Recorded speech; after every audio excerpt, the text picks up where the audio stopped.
This is the Chiefs' official podcast network. Take advantage of the day. When you get an opportunity in this game, you make a play. The playmakers on three. 1, 2, 3. Touchdown, Kansas City! The Chiefs are right in the thick of it, baby! And hello, everybody, and welcome once again to Defending the Kingdom. We get this much closer to training camp. We know it is going to be at the Chiefs training facility in Kansas City, not St. Joe. We now know at least that much. But other than that, that's about all we know. Mitch Holthus with you, the voice of the Chiefs, along with the man that we call the shop, the spider, the barber shop, Shawn Barber, 10-year National Football League veteran. So we get ready for camp. We're going to jump into the linebackers. But before we do know everybody's going to have camp at their home facility, and that creates a whole lot of business going on to figure out how this is going to work. Man, it's so strange to not have training camp where you can get away and clear your mind and clear your schedule and know from, the end of July to early September, you'll be able just to focus on football. Most of the guys going to be right at home. You're going to have guys having practice at their own facilities. That's going to be a little bit different than most teams are used to. I think there might have been 4 or 5 teams that currently did that in the previous few seasons, but most every team in the NFL would always take advantage of getting away to create that camp atmosphere, because you needed those battles. You needed that time for bonding, for teammates to bond with one another, and they're going to have to kind of miss out on that. So another opportunity, I think, to take advantage in the Chiefs' kingdom, because we have so many returning starters. I think we're already starting with some of that bonding already have taken place last season. Andy Reid, I've only been doing this 27 years, shop, so this will be my 27th year. Hopefully I got a 27th year. Honestly, the 7 best camps, maybe 6 of the best 7 in my tenure have been Andy Reid camps. No wasted time. He uses that. He loves St. Joe. He uses it. But now I'm curious to see what he's going to do in this COVID environment to create what he has done, the magic he has built in the 7 years prior. No wasted time. Every team is separate. He talks about every team being different, but he molds that team like the clay starts to get molded in training camp in those precious weeks. And so I'm just curious to see what Big Red will do in this new environment where the NFL has said you're staying at home. Yeah, I think every team starts off with a blueprint, and I think the 2019 Chiefs team won a Super Bowl as a championship level. That's just a blueprint to start with. I think we're still going to make some tweaks and some adjustments. It's like when you get that new Ferrari and you want that 2021 version. It's got a couple of upgrades that you're not ready for. So I'm very curious about what kind of upgrades we make to the 2020 Chiefs offense and defense. Well, let's jump into this focus on camp battles. And that is with the position that you played for 10 years in this league, right in your wheelhouse. That is the linebacker position for the Kansas City Chiefs. Before we get cranked up, one of our very faithful Defending the Kingdom engagers, listens, watches, loves it, is a dude named Paul Hansen. And I saw him, actually, COVID-friendly, but he said, I listened to your DBs one. He said, I loved it because you kind of redefined camp battles a little bit, because you talked about Javarius Ward, about how he's not necessarily battling for a spot. He's battling for his NFL positioning and to get even better. Like, he took it a level higher last year, and now he can go to another level, and that's what he has to get done in this camp. This position, to me, is also reflective of that same thing. I'm going to jump in here in a second, but what about that first? Let's redefine that camp battles isn't necessarily me trying to beat you out or you beating me out. It's you trying to become a way better player than you even thought you could be. Man, we talk about a pro being a pro and how to accept the responsibility of being an NFL player and what a privilege it is to play at this level. It starts with your mindset. It starts with an individual understanding what their strengths and weaknesses are and not letting their weaknesses be exposed. And sometimes finding a way to use that weakness as a strength. I know that sounds like a very tough decision and a tough way to go about your life, but that's what players are challenged with on a daily basis.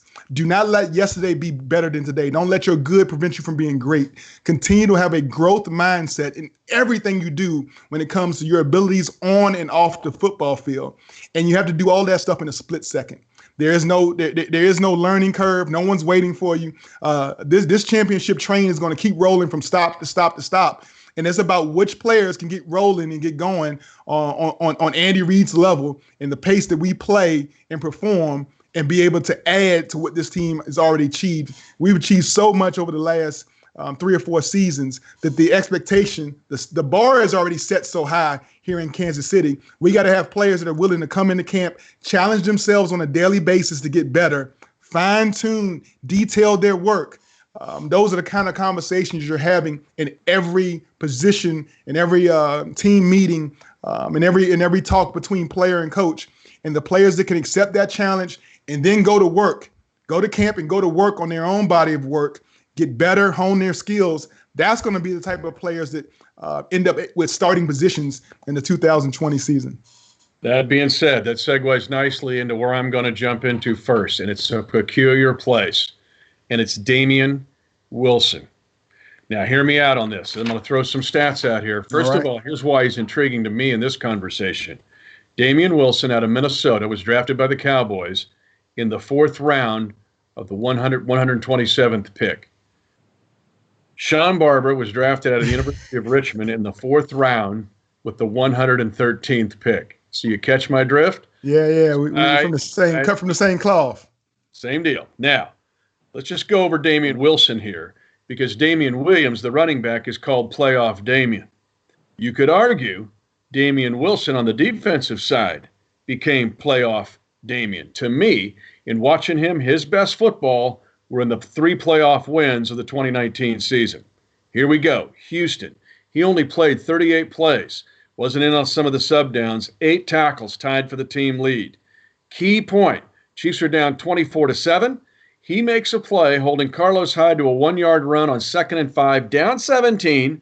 That leads to the fake punt tackle by Sorensen and the avalanche in that game. Point 1. Point 2. Tennessee. 7 tackles in that game, 6 unassisted. Super Bowl 54, 38 plays. Damian Wilson had 4 tackles, 2 unassisted, and 2 assisted. 10-10 tie. 3rd quarter. San Francisco's got the Chiefs on their heels. Chiefs defense on roller skates. San Francisco driving. 2nd and 5, a stuff. 0 gain. Damian Wilson on Mostert. They have to settle for a field goal. They get a touchdown later, but that deficit to overcome was 20-10, not 24-10. And I want to start this conversation with Damian Wilson, because he entered the league almost the same spot, 14 picks from where you entered the league. He, to me, is a Charvarius Ward discussion, because his camp battle is you now prove that you played here in the playoffs. Now, can you go to here next year? Yeah, and D-Dub is a special guy in my eyes, because we actually have the same agent. So we actually came from a similar upbringing, similar introduction to the league. Like you say, only 14 picks apart, about 3 decades difference between our ages. But entering the league as a 4th round pick, you understand that your availability is one of your best abilities. You have to be available to play high level ball. You only get so many opportunities, and that's what he does. I think better than any linebacker we have on our roster is he makes the most of every play, whether it's a loose ball to get, a ball to punch out, getting a hand on the ball, being there to make a key 3rd down stop to make them punt. So he doesn't get the amount of reps that some of the other linebackers get. But when you talk about the amount of bang for your buck, for each play, he's always in the mix. He always has a great nose for the football, and he plays at a very high level when he's out there. So that's a guy who, we share a lot of things. We share a lot in common with our draft ability, our potential on the field. But I also think we share that playmaking ability. That's one of the things I think I was known for as a player. My 10 years in the league, always having a nose for that football, always wanting to create a turnover and make a big play. He's very similar in those skills, but also the way he handles his business as being a Sports Stars representative. He's always trying to become a little bit better. He's always trying to take every day and find some way to get a little bit better. And I know Coach Spagnuolo loves that about this young man. So again, our Defending the Kingdom definition of camp battles is a little bit, well, not different. It's just expanded here. Yes. And one of it is guys like Charvarius Ward, we talked about last week, and Damian Wilson this week. because they have shown they played at a higher level. Now can they go to even a higher level? Anthony Hitchens is probably most talked about, 88 tackles last year, 153 the year before. Hitch had some injury issues last year, but to me, the propensity, he had 5 tackles in Super Bowl 54. The other thing is his game at Denver. Remember, Mahomes is hurt. And that Denver crowd is thinking, hey, we got a shot at getting these guys now because Mahomes is out of here. He gets 2 sacks in that game, and the biggest forced fumble of the year, arguably, when he hacks it out from Flacco, Ragland runs it in, and they get a defensive score. Hitch wears the green dot. So now all of a sudden, that dude's got a lot of responsibility. What about Anthony Hitchens going into 2020? Man, he's like a mad professor, man. He understands his football knowledge is way beyond his years, and he's a seasoned player. So to talk about him in an aspect that he is playing well beyond his years is the biggest compliment I can give any linebacker. He plays like he's a 10-year vet. He plays with so much calm and poise, and he understands the ebbs and flows of a game. You never see him out of control. It's a controlled insanity. It's a wild man's mentality, but he controls it enough to call the plays, get the defense set, makes the line calls, makes the adjustments, and he's always ready for that next play. He's no matter what the score is, he's always ready for that next assignment. And that's what you got to love about a guy who can bring everybody together, look everybody in the eye, man to man, look him in the eye and tell him what exactly needs to be done this down for the defense to get off the field. So I love that leadership quality that Hitchens brings, but we know he hits like a Mack truck also. So if you're standing in his way, he stands 6 foot tall, about 235, but he hits like somebody who's 6'6", 240, 245. So I call him Hitman for a reason, and he's been doing that at a high level ever since he entered the league from the University of Iowa. Fearless. The thing, when I've been around Hitch now for 2 years, I would say he's fearless. And when you see him approach camp, he's an Andy Reid guy because he approaches camp every day like it's the Super Bowl. And he's ready to go every day. I've never seen him dog it. I've never seen him go, well, I'm going to take this day off and kind of cruise. It's just not the way the dude's wired. And to me, he sets the tone for this room in the way he approaches his work. Ben Niemann is interesting. He has turned into can do a lot of different things for this team. The 2 big plays he made in the Super Bowl were that pressure on Garoppolo and that delayed blitz. We've now seen it 1,000 times. Legal hit, but Garoppolo got his jaw jacked. Garoppolo not the same after that hit by Niemann. Was not the same shot. And then his great coverage on kickoff coverage after the touchdown to make it 20-17, where he smokes the returner at the 19-yard line, just keeping the pressure on. Niemann, to me, was a little bit like Damian Wilson. I just saw his confidence continue to grow, and he was handed a lot of duties and said, "I'll just give me what you got, and I'll figure it out." Yeah, you can tell that Ben is the son of a football guy. You can tell he has football in his blood. No situation is too much for him. You can have him learn Mike, Will, and Sam.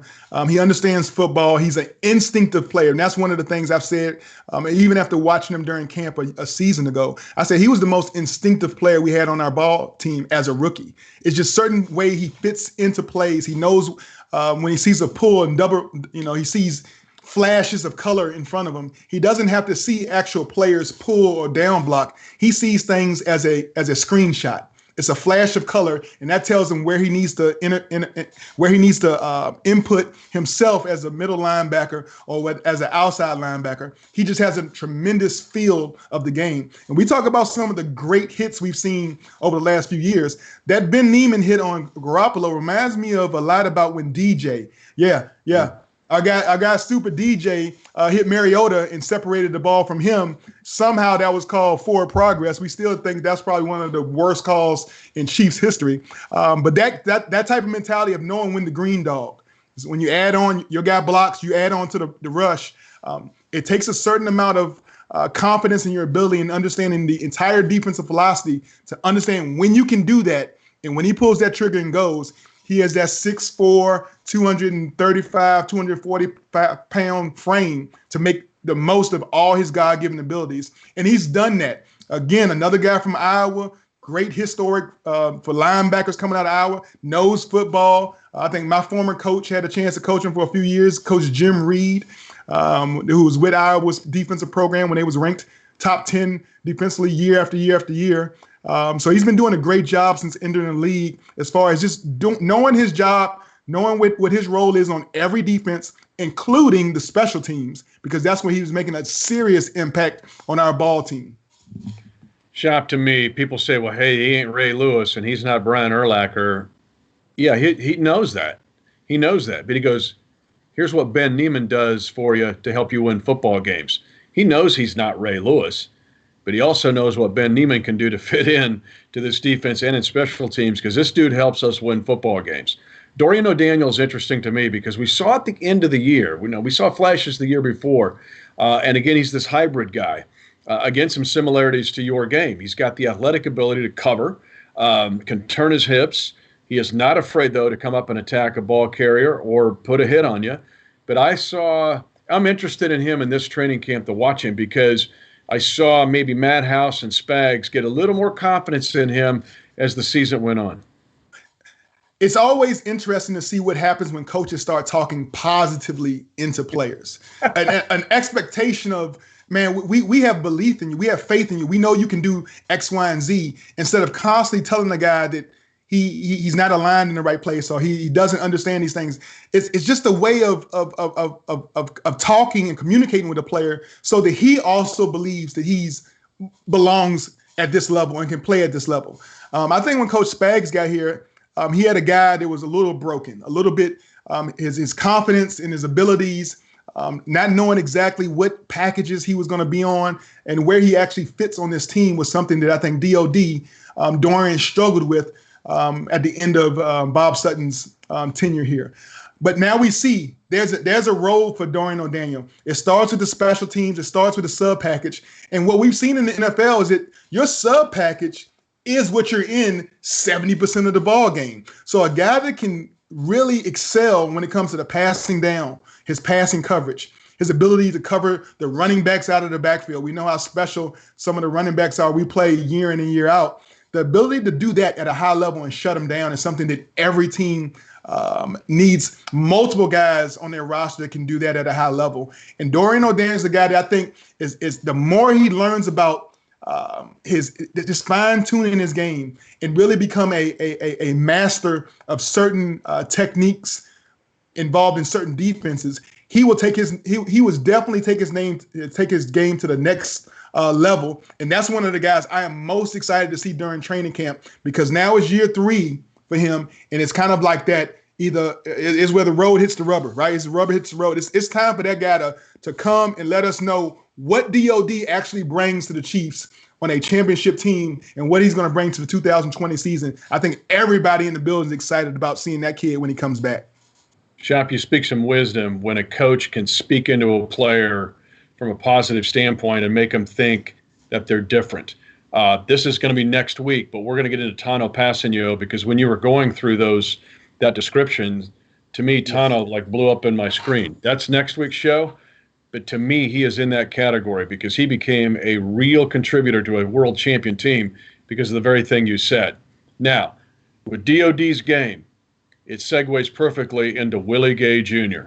Ooh. And I know our DTK folks following us, watching us and listening are going, you haven't mentioned Willie Gay Jr. Well, here he is. And I'm also super stoked to see what we have in this guy. When you watch the video, I said it the day we drafted him, you see DJ in his game. There's Derek Johnson in his game. And covering and being a missile and making key exceptional plays, this guy seems to bring that to this linebacker room, and they need a guy like that. Man, that's going to be one of the guys. He's going to have such a tremendous pair of shoes to fill. When you talk about some of the greatest linebackers that have ever played here, you talk about Jim Lynch, you talk about Willie Lanier. We'd already mentioned DJ. You talk about Gary Spaney, and a number of guys like that. I think the mold and the frame and the body of work this guy brings, he's a little bit heavier, but when I look at his playmaking ability and the way he attacks the ball and understands pass coverage and run field, I'm thinking of a guy like Donnie Edwards. I'm thinking of a guy who can patrol the center of any defense, can bring it on the run game, can get underneath and help in the passing game. Great hands, great knowledge. But when he gets there angry.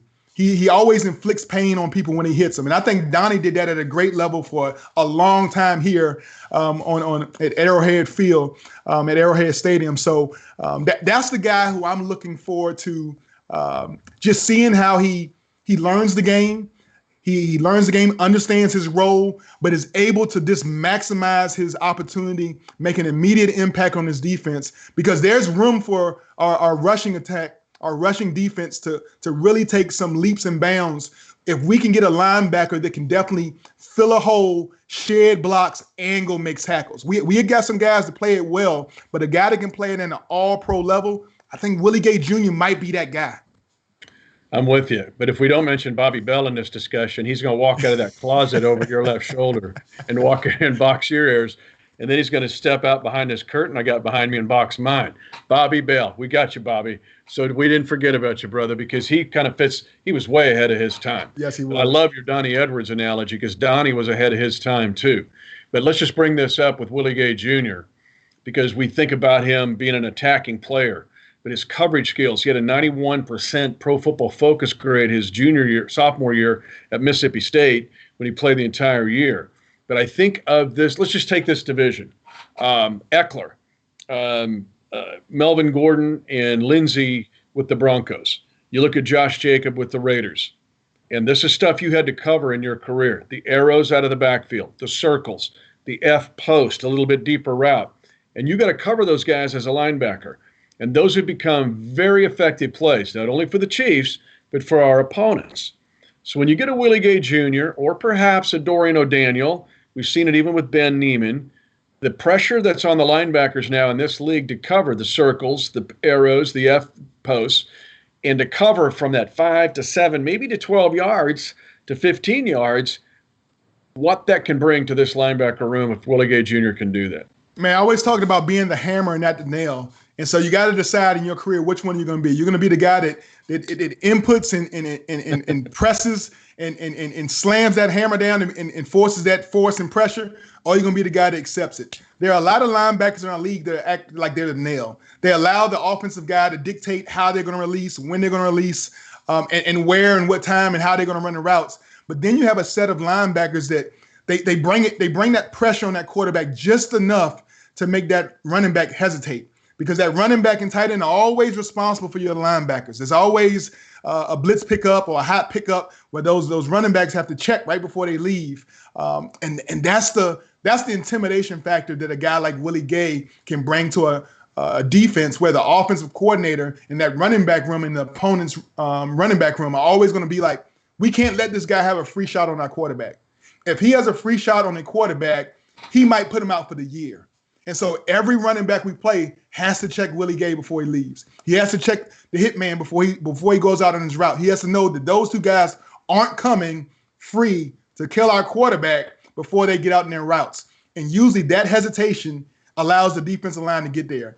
And it allows your pass coverage angles and everything to be so much easier. So the intimidation factor, the nastiness that he plays with, the amount of ground he can cover with his 40 time. And then he has such a understanding of proper angles and fits and how to stay between the ball carrier, the quarterback and the receiver coming out of the backfield. All of those things mold together to be one of the most impactful elements, I think, where our defense can really take a big leap in the 2020 season. Then I'm going to throw in the rest of the guys here in this room. Emmanuel Smith, Darius Harris, who are both veterans. Then the rookies, Amari Cobb, who played the Defensive Player of the Year at Marshall as a free agent, and then also University of Cincinnati linebacker Brian Wright. So those guys kind of all lumped together. The camp, now here's where we go with the traditional camp battle, because to me, the Chiefs kept 6 linebackers last year. Remember, Reggie Ragland's gone. He went to Detroit. And we've mentioned 5 here. If they keep 6, depending on how the numbers flow with this COVID environment, see what the league allows, there could be a spot open for a race of the guys that I mentioned. That is a camp battle. Not only then, we'll talk about this too as camp proceeds with you and me and also with BJ and Matt and Nick, is that you're not only competing against the other linebackers, you're competing against how that roster is going to be formed. How many DLs? This team is loaded at DL. We're going to get into that next week. We talked about the corners. We'll talk about the safeties in a couple weeks.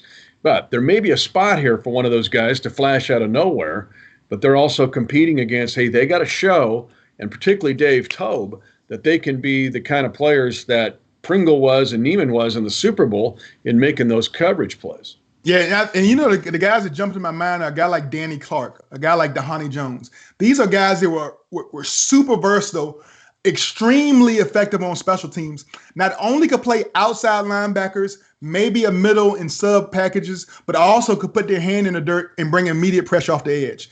That is exactly what Reggie Ragland was last year. Yeah, he counted as a linebacker as far as the roster spot, but he was all over the place. He was able to wherever we needed him to be for that package, for that game to be effective, he was able to go in there and play at a very high level. So when you talk about these guys, they are all around 6'2", 6'3", 235 to 245, can put on 10 pounds if needed to play a rush in type position, could lose a little bit of weight to play sub package. They could fluctuate into so many different categories that I would love to see what these guys are going to do come training camp, what kind of body of work they come, you know, when it's time to check in. And then when it's time to get after that camp, we're going to see who can kind of separate themselves from the men and the boys. And that's what's so exciting about that upcoming season and these preseason games and the camp battles is sometimes you're going to have guys, 5 guys fighting for one seat at the table. And we're going to see which dog can go hunt the hardest and which guy wants it the most. And that's going to be the guy that actually adds to your roster. But as we close it out in this edition of Defending the Kingdom, Camp Battles of the Linebackers, I think we can suffice it to say this. If the Chiefs are going to run it back, and they're going to be the first repeat since the Patriots of the 03-04 season, it might very well be this room. If this group, singularly, collectively, takes a jump from here to here, the way they played in the playoffs, and especially like the Super Bowl at the end of the game, this team will have a shot at running it back because of these linebackers. Yeah, the linebackers are a position that I think that if there's anything that can take leaps and bounds, is our cornerback play just needs small improvement. We know where our safeties are. Our safeties was that position was one of the best in the league, but our linebacker group is a group of there's some natural born leaders there, and I think that they feel like over and over again they get disrespected, and I kind of like that. I want to see them come to camp with a little edge on their shoulder, a little chip on their shoulder, thinking that, okay, you doubted us last year, but now we're going to be the lead dogs. We're going to lead this pack of wolves, and we're going to get after your quarterback. So I'm really excited to see what this crew of linebackers does when we're in the training camp and get ready for that 2020 season. All right, you mentioned up here. That's where we're going to go next week. That's the defensive line, and they are quickly becoming one of the best groups in the National Football League. Shop, I hope you and your family enjoy the Independence Day holiday weekend, and blessings to you as we continue to move on. And in the COVID environment, as we also continue to work for equality in this country, and just to make it a better place to live for everyone. So thanks, my friend, and we'll get after the defensive line next week. Let's go. We are KC, man. We always can do it together. The community comes close together. We got to stay safe or stay safe. Either way, we got to bring the community close and keep that communication. Let's keep talking it out. He's the barbershop. He's the shop. He's the Spider-Man. I'm Mitch Holthus, the voice of the Chiefs. Next week, we'll open the barbershop again as we go to the defensive line on Defending the Kingdom.